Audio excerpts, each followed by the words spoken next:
Greetings and salutations, this is Imperative Vespasian and his trusty sidekick. Hello.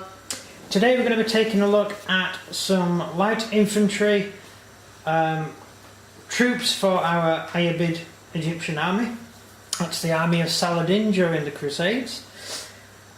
These particular troops are for, they're the sort of light infantry, sort of town militia type troops.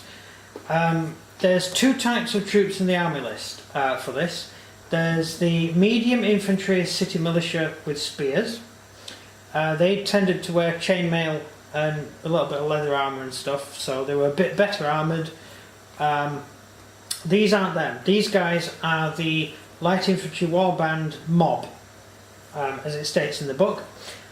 Typically these would be locally raised levy who would, during Saladin's, the early part of Saladin's career, Saladin was the Caliph of Syria, wasn't he? Was Syria? Mm-hmm. Yeah, whatever. Oh, it might have been Egypt, I don't know, whichever. It can't be Egypt though. And, well, he led a rebellion. He led a rebellion, mainly Kurdish rebellion, and took over the empire. During the rebellion, a lot of people who were pro-Saladin would fight for Saladin. So there'd be locally raised mobs of basically armed militia who would come out and help Saladin's forces overthrow the regime. And that's who these guys are. Now, later on, in the rulebook you can use them as that. Later on, they sort of changed to more sort of local defence troops. So you would have your standard citizenry militia who would have a certain level of training. They'd have equipment to fight with. They'd be proper soldiers, but they would fight locally in each town. Locally in each region. And wherever the main army went, these guys could be sent during a crisis. These guys could be sent off to fight. These chaps here would simply be local militia, so they're local troops who would fight locally. So if you're doing the Battle of Acre, the some of the defending troops will be the local townsfolk who would take up arms and help the main army fight, while the women and children are all evacuated. Typically, and the men would stay behind and fight until the proper city militia would turn up, the guys raised to come and fight, that they would take over and these guys would go home. So typically you would always have sort of local people volunteering to fight in the army, and that's who these guys are. Rule wise, they have the wild fighters special skill, which means they get 3 rerolls because they're very dedicated troops, because they're defending their home. But however, they're also levy, and if anyone uses levy troops, it can be awkward having levy in your army. But it's a throwaway unit because it only costs 20 points, so it's not expensive. And if you're doing the early part of Saladin's reign, where he's fighting against the guys he was fighting against, then these will be sort of the local townsfolk coming out to rebel and then joining Saladin's main army to help him overthrow the government. But that's not what we're going to be using them as for now. We're going to be using them just in the Crusades. So they're going to be local defence troops.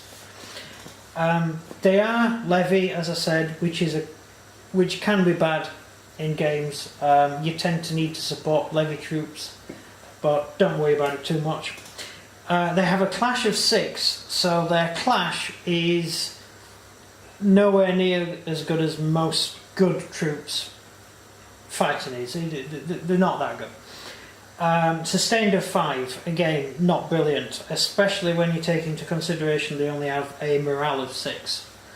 So they need a 6 to save on a d6. So then most of the time they're not going to save. They're going to get cut down pretty quickly. They do have a short of 3. Again, as I mentioned with the troops we did last time, this won't actually be throwing javelins or firing bows or anything. It will be troops actually running out from the mass of the formation and throwing themselves on the enemy shield wall. So it's not technically ranged, but it is in the game, how the game works. And well, that basically covers the history of them. Rules? I've just told you the rules. They've got wild fighters and levy. So the wild fighters is good, the levy does pull them down a bit. So there are downsides to the unit. I'll just run through the levy rules if you want me to. You roll a 4+ on a d6 to recover from disorder at the end of the turn.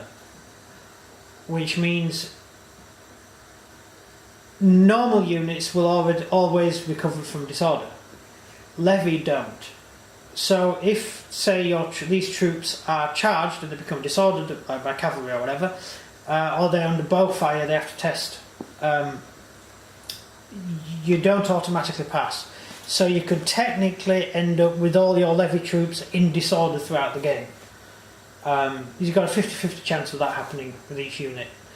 And we've had bad times with levy troops, haven't we? Yeah. We tend to find once they get disordered, they just don't come back from it.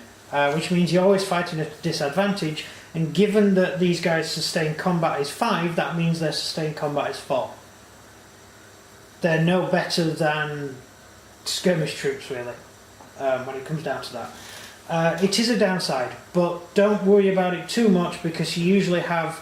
These are not your primary units. I use them as a distraction.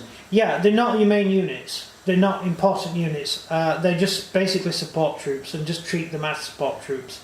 I know they have the wild fighters, but there are no other special rules. They can't charge up or anything. So you're best keeping them maybe on your flanks. If your enemy don't have cavalry, if your enemy have cavalry, then having them on the flanks might not be a good idea. Or just use them to actually support, because they get that 3 support, the 3 short range. So you can put them behind a good unit, and they will add their 3 combat to that unit. So that could be useful. So you could use pig's head formation and have these guys as the back rank, but you're not going to have a huge amount of these units in your army. You're only going to have a small amount of these units in your army. So it's not something you're going to rely on. But they are useful because, say you're playing a campaign, you should get these guys free. Like in every town you're fighting, you should get 1 or 2 units of these free. At least 1 unit, 2 for a big town, 3 for a city, because they're just local guys who are volunteering to fight, and they are volunteers. So that they actually want to fight. They're not cowards. They're not being forced into fighting. Anyone with a brain runs away when a Crusader army arrives, and you let the proper soldiers deal with it. If they can. Yeah, well they did. Just take Acre as an example. Many of these troops were in Acre when the British landed, and then the French turned up and everything. And Richard let these guys leave before he actually assaulted the fortress. So these troops were permitted to, these sort of mob were allowed to leave the city and be replaced by fresh troops, which the Muslims thought was great, because that meant they were getting better trained troops to defend the city. But of course what Richard was wanting was to take them prisoner. Yeah. And taking normal civilians prisoner is a waste of time. But taking important troops prisoner was Richard's bargaining chip. He killed them all, didn't he? Yeah, because Saladin went back on the deal. Couldn't trust Saladin. Yeah, but I bet Saladin thought he was bluffing. Yeah, or Saladin didn't believe remotely that Richard would do it. He thought Richard was just an ordinary man. Yeah, but Richard was quite pragmatic. He knew that Saladin wasn't going to back down, so he just executed the army. just killed them all. And the shock of that terrified the Saladin's army. And when Saladin tried to fight with it, most of the army ran away. So yeah, it went bad. It went bad for them. But anyway, that's who these guys are. I wasn't actually going to bother having them in the army. I was thinking of maybe just do 1 unit up if we do a campaign. but I think I'm going to make a few units of them because they can be important on the battlefield, and it would be a good representative when we actually field the whole Muslim army. These guys would have been there, so or hanging around. So I think it would be a useful thing to do. The figures themselves are from Gripping Beast. You get a box set with, they're all the same figures, but you get different heads, so you can do different types of troops with them. So these ones are painted up as just regular Muslim infantry, basically. Not regular, militia. Nothing to add? Questions? I think we've already covered that they're not primary units. We've already discussed that they won't run away from things because they truly believe what they're doing. Well, these are typically their defence troops. They're defending their town or their little area. A Crusader army's just turned up, or a Egyptian army just turned up, or whatever army you're fighting against has just turned up. Can the Crusaders just say, right, I can go, everyone can go. What? If the Crusaders offered like everyone in the village or city can go. Yeah, they did. Yeah, quite often. Would they do it? They wouldn't fight if there was no army coming to help them. There would be no point. They'd just get cut down. And then who would protect their women and children? So towns often didn't resist if they didn't have a garrison. But if there was a garrison, then these troops would come out and support the garrison. So if you had a small garrison defending a small town and some knights turned up and raided it, these locals would come out and fight and help, but they wouldn't do it on their own. I'm pretty sure one Crusader can take down all of them. A normal man-at-arms, just a normal guy who's just gone off to the Crusades, wearing a bit of armour, nice shield, shiny sword, or mace if you're English, he'd be able to take on maybe 3 or 4 of these guys at the same time. What, Richard? A knight would just kill all these guys. They wouldn't have a chance because there's no way they could actually hurt the knight. I know. Unless they sat on him and weighted him down. Richard? Richard? No, he would just knock them all over. He would just trample them to death with his horse and then ride away. He would probably just ignore them, to be honest. And Richard did fight on his own occasionally. He was actually a unit. Something Hellseeker doesn't do. It's like a strategy game where your hero can get hit so many times. You should really class, if you have Richard on the battlefield, he should be classed as a unit on his own, without knights or anything. He's just a unit. Did you know that in a strategy game, a hero takes up 10 spaces? Does it? Yeah. I don't play strategy games. It's the best games. I fly around in spaceships and blow stuff up. I just think that's fun.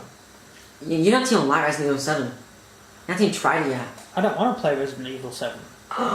That's an insult. No, I just don't. I'm not interested because the Resident Evil just went rubbish. I know you think it's great, but I remember Resident Evil in the old days. I'm not talking about Form 3. You know what? You're talking about Resident Evil Form 3, right? I'm talking about Resident Evil 1 and 2. The ones that dropped.